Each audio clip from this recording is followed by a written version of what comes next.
The Boy with the Box by Mary Griggs Van Horace. It was an ideal Christmas day. The sun shone brightly, but the air was crisp and cold, and the snow and ice lay sparkling everywhere.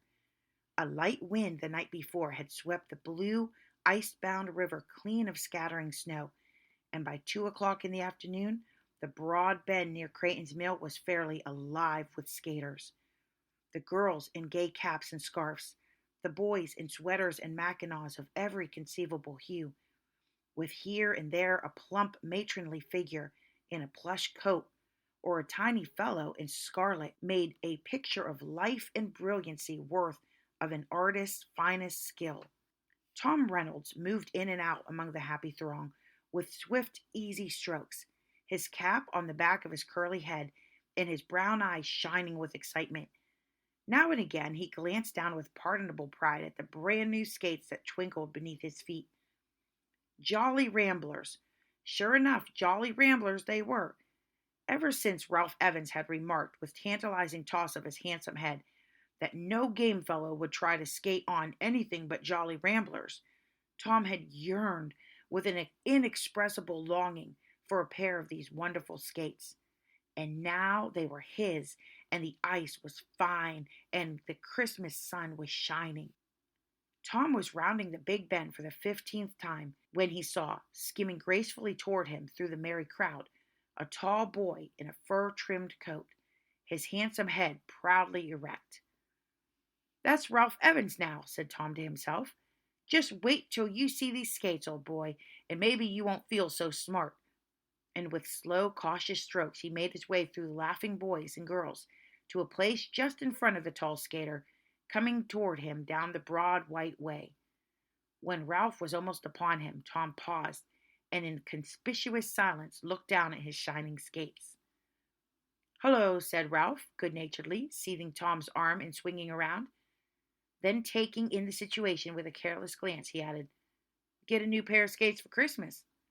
"Jolly Ramblers," said Tom impressively. "The best Jolly Ramblers in the market."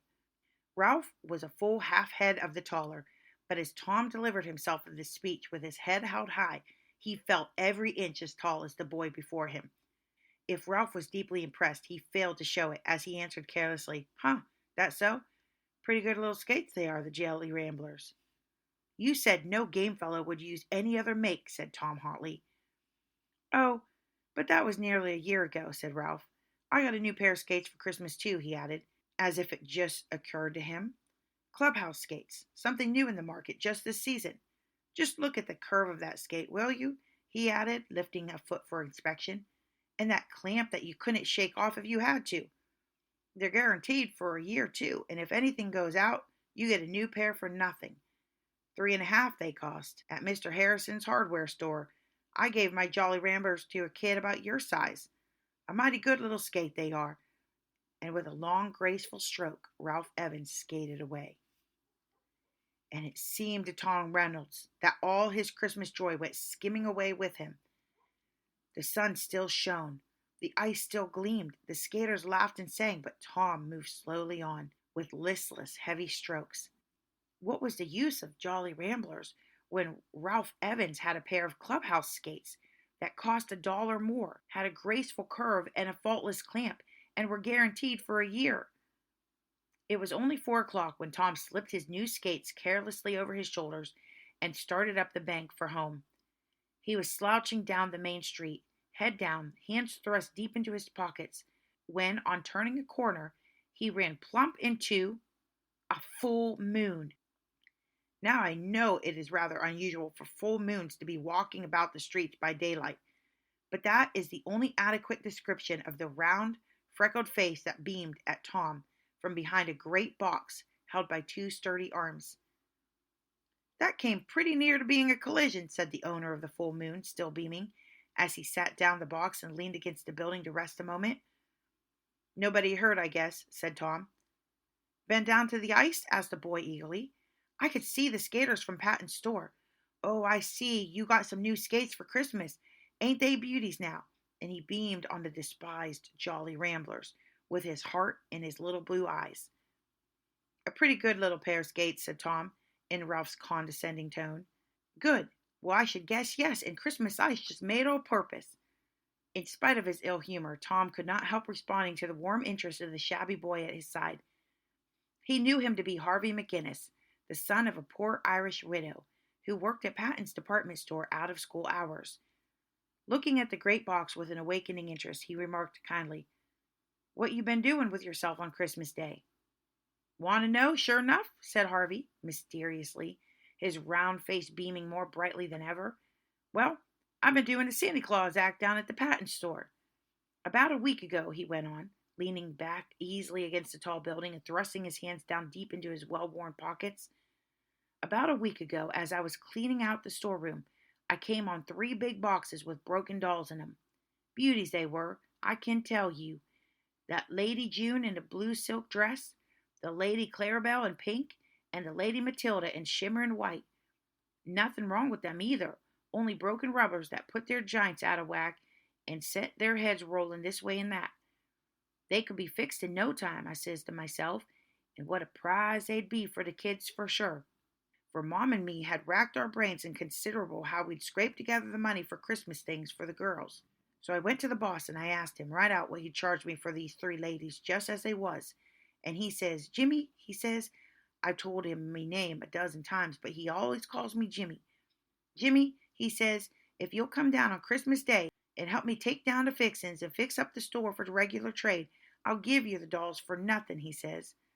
So I explained to the kids that Sandy'd be late to our house this year, with so many to see after it wouldn't be strange, and went down to the store early this morning and finished me work and fixed up the ladies as good as new. Would you like to be seeing them now?" he asked, turning to the great box with a look of pride. "Sure, I'd like to see 'em," said Tom. With careful, almost reverent touch, Harvey untied the string and opened the large box, disclosing 3 smaller boxes, one above the other. Opening the first box, he revealed a really handsome doll in a blue silk dress with large dark eyes that opened and shut and dark curling locks of real hair. "This is the Lady Jane," he said, smoothing her gay frock with gentle fingers. "We're going to give her to Kitty. Kitty's hair is pretty and curly, but she hates it because it's red, and she thinks black hair is the prettiest kind in the world. Ain't it funny how all of us be wanting what we don't have in ourselves?" Tom did not reply to this bit of philosophy, but he laid a repentant heart on the Jolly Ramblers, as if he knew he had wronged them in his heart.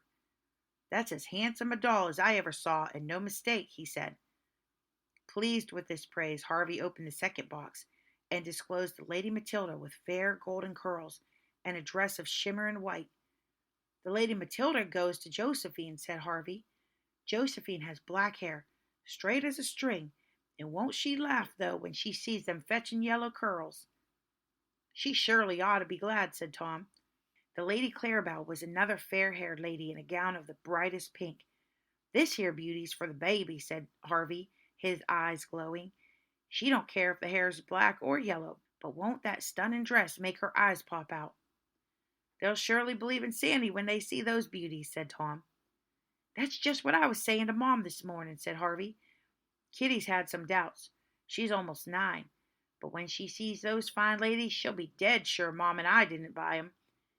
If I had a Santa Claus suit, I'd dress up and hand 'em out myself." Tom's face lighted with a bright idea. "My brother Bob's got a Santa Claus suit that he used in his show last Christmas," he said. "Say, let me dress up and play Santa for you. The girls would never guess who I was." "Wouldn't they stare, though?" said Harvey delightedly. "But do you think you'd want to take the time?" he asked apologetically. "And you with a new pair of skates and ice like this?" "Of course I want to, if you let me," said Tom. "I'll skate down the river and meet you anywhere you say." "Out in our backyard, then, at 7 o'clock," said Harvey. "All right, I'll be there." And with a head up and skates clinking, Tom hurried away. It was a flushed, excited boy who burst into the Reynolds' quiet sitting room a few minutes later, with his skates still hanging on his shoulder and his cap in his hand. "Say, Mother," he cried, "can I have Bob's Santa Claus suit this evening, please? I'm going to play Santa Claus for Harvey McGinnis." "Play Santa Claus for Harvey McGinnis? What do you mean, child?" "You know Mrs. McGinnis, Mother, that poor woman who lives in the little house by the river. Her husband got killed on the railroad last winter, you know." Well, Harvey, her boy, has fixed up some grand-looking dolls for his sisters, and he wants me to come out and play Santa tonight." And Tom launched out into a long story about Harvey and his good fortune. "He must be a splendid boy," said Mrs. Reynolds heartily, "and I am sure I shall be glad to have you go." "And another thing, Mother," said Tom, hesitating a little. "Do you think Grandma would care if I spent part of that $5 she gave me for a pair of skates for Harvey? He hasn't any skates at all, and I know he'd just love to have some." "It is generous of you to think of it," said his mother, much pleased. "And you would still have 2.5 for that little trip down to Grandma's." "But I'd rather like to get him some clubhouse skates," said Tom. "They're a new kind that cost $3.50. "But I thought you said the Jolly Ramblers were the best skates made." Mrs. Reynolds looked somewhat hurt as she glanced from Tom to the skates on his shoulder and back to Tom again. "They are, Mother. They're just dandies," said Tom, blushing with shame that he could ever have despised his mother's gifts. "But these clubhouse skates are just the kind for Harvey. You see, Harvey's shoes are old and worn, and these clubhouse skates have clamps that you can't shake loose if you have to. Then, if anything happens to them before the year's up, you get a new free pair. And Harvey, you know, wouldn't have any money to be fixing skates." "Well, do as you like," said Mrs. Reynolds, pleased with Tom's eagerness, for such a spell of generosity was something new in her selfish younger son. "But remember, you will have to wait a while for your visit to Grandma." "All right, and thank you, Mother," said Tom. "You could buy the skates down at Harrison's, and I'm going over to ask Mr. Harrison if he won't open up the store and get a pair for me for a special time like this. I'm most sure he will." And he flew away. That evening at 7, as the moon was rising over the eastern hills, a short, portly Santa Claus stepped out of the dry reeds by the river bank and walked with wonderfully nimble feet right into the McGinnis's little backyard. As he neared the small back porch, a dark figure rose to greet him, one hand held up in warning, the other holding at arm's length a bulky grain sack full to the brim. "Here's your peck, Santy," he whispered gleefully. "They're all waiting in the front room yonder. I'll slip in the back way whilst you go around and give a good thump at the front door, and Mom'll let you in." Trembling with eagerness, Tom tiptoed around the house, managing to slip an oblong package into the capacious depths of the big sack as he did so. Thump, thump! How his knock re-echoed in the frosty air. The door swung wide, and Mrs. McGinnis' gaunt figure stood before him. "Good evening, Santy. Come right in," she said. Tom had always thought what a homely woman Harvey's mother was when he happened to meet her at the grocery, with her thin red hair drawn severely back from her gaunt face and a black shawl over her head. But as he looked up into her big, kind face, so full of Christmas sunshine, he wondered he could ever have thought her to be anything but lovely. The room was small and bare, but wonderfully gay with pine and bits of red and green crepe paper, saved from the fixins at the store. And on a large bed in the corner sat 3 little girls, Kitty with her bright curls bobbing, Josephine with her black braids sticking straight out, and the baby with tiny blue eyes that twinkled and shone like Harvey's. The fine speech that Tom had been saying over to himself for the past 2 hours seemed to vanish into thin air before this excited little audience. But in faltering and stammering tones, which everyone was too excited to notice, he managed to say something about Merry Christmas and good children, and then proceeded to open the magic sack. "Miss Kitty McGinnis," he called in deep, gruff tones. Kitty took the box he offered with shy embarrassment, slowly drew back the lid, and gave a cry of amazement and delight. "A doll! Oh, the loveliest doll that ever was!" she cried. Then, turning to her brother, she whispered as softly as excitement would permit, "Oh, Harvey, I'm afeard you paid too much." "Oh, go on," said Harvey, his face more like a full moon than ever. "Don't you know that Santy can do whatever he wants to?" The other dolls were received with raptures, Josephine stroking the gold curls of the Lady Matilda with wondering fingers, and the baby dancing round and round, waving the pink-robed Lady Clarabelle above her head. "Mr. Harvey McGinnis," came the gruff tones of Santa Claus, and Harvey smiled over to his mother as he drew out a pair of stout cloth gloves. "Mrs. McGinnis," and that good lady smiled back as she shook out a dainty white apron with a coarse embroidery ruffle. "I reckon Santy wanted you to wear that of a Sunday afternoon," said Harvey awkwardly. "And I'll be proud to do it," said his mother. Little sacks of candy were next produced, and everyone settled down to enjoy, thinking that the bottom of the big sack must be reached, when Santa called out in tones that trembled beneath the gruffiness, "Another package for Mr. Harvey McGinnis." "For me? Why, what?" said Harvey, taking the heavy oblong bundle. Then, as the sparkling clubhouse skates met his view, his face lit up with a glory that Tom never forgot. The glory lasted but a moment. Then he turned a troubled face toward the bulky old saint. "You never ought to have done it," he said. "These must have cost a lot." "I'll go on," was the reply in a distinctly boyish tone. "Don't you know that Santy can do whatever he wants to?" And with a prodigious bow, old Santa was gone. A few minutes later, a slender boy with a bundle under his arm was skating swiftly down the shining river in the moonlight. As he rounded the bend, a tall figure in fur-trimmed coat came skimming slowly toward him, and a voice called out in Ralph Evans' condescending tones, "Well, how are the Jolly Ramblers doing tonight?"